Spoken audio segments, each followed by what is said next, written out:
This message is from the Kingdom Citizens Pavilion, Jos, Nigeria. Please stay tuned. Also, it is not good for a soul to be without knowledge. And one word interpreted as knowledge in the Bible is the word Light. What's that? Light. And knowledge is the opposite of what?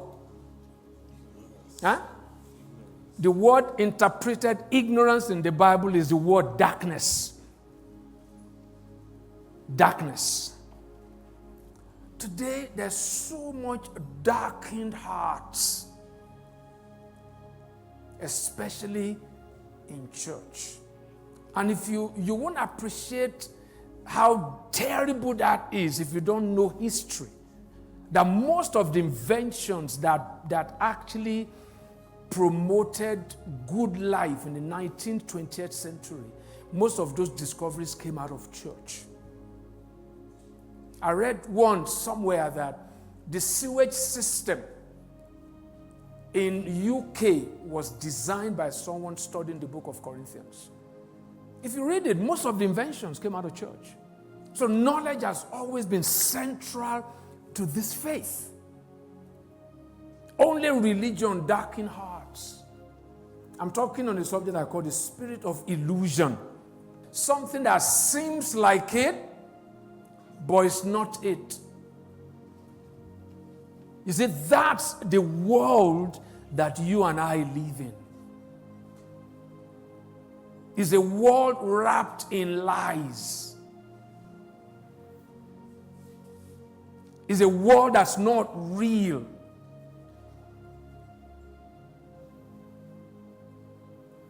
And you see, when you read the Bible, what you are getting is called the book of truth, right? What you are getting is real. Truth means reality. In fact, the meaning of truth really is reality that is real. But I want to give us a dose of reality. That the world we live in is getting darker and darker and darker still. You see, darkness, like I said this morning, is a sign, is another word for what? Ignorance. When things are not clear. Bible talk about darkened hearts. Romans 13 from verse 11. It said, do this knowing the time, that now it is high time to awake out of sleep, because our salvation is nearer than when we first believed. The night is far spent. The day is at hand. Keep that in mind. Let's cast off the works of darkness. Let's put on the armor of light. Let's walk properly, as in the day. Not in revelry or drunkenness. Not in lewdness and lust. Not in strife or envy. But put on the Lord Jesus Christ. Make no provision for the flesh to fulfill his law. The night is far spent. Now, this is something I also need to tell you about darkness. The truth about darkness. The light about darkness. Whenever darkness comes, it always comes to pass.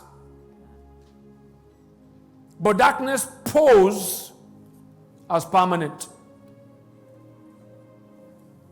When you see darkness, something preceded it. And something is going to what? Come after it. Darkness is always what? Temporary. Because in dark times, nothing gets done. That's why the Bible says that in the city of God, in the book of Revelation, that in the city of God is a city where night does not come. Night comes with misery, it comes with grief, it comes with sadness, it comes with all kinds of things. Tendency is to make permanent decisions based on it. Many have allowed this dark world to shape them. They've made the dark world their reality. The dark world, with all this perversion and corruption, has become how they see themselves. They've used it to shape their expectation, shape their character. But remember this. God will not excuse you for ungodly thoughts, actions, plans, purposes because the world is dark. No.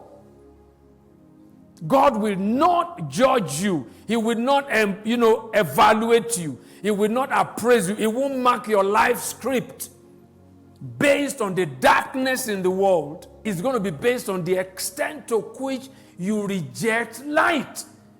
Like as we are hearing this morning, we live in a world of illusion. Everything you see, take it with a pinch of salt. The world is designed today to deceive. Even many of us. When you go on social media, it's not the real you. Lack of knowledge is not non-availability of knowledge. It's rejection of knowledge. More so if you find yourself in a place like this.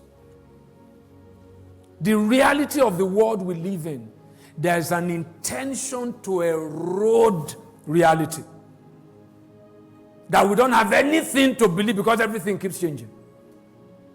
But the truth of God is constant. Nevertheless, the foundation of the Lord, it does what? It stands sure. Let all those who name the name of the Lord depart from iniquity. If you are really a follower of Jesus, to a large extent, your life must be predictable. We must be able to predict how you will respond in certain circumstances. When power is given to you, when you have opportunity to enjoy some pleasure, when you have money, all those things shouldn't change you. Thanks for tuning in. Dr. Reggie's mission is to empower leaders that will influence change, shape the world with godly values, and promote human flourishing. Want access to more inspiring messages? Find Script Q's podcast on Spotify or Apple Podcasts. You can as well click the link in the description. To stay updated on all our latest content, follow us on Instagram at KCPJus.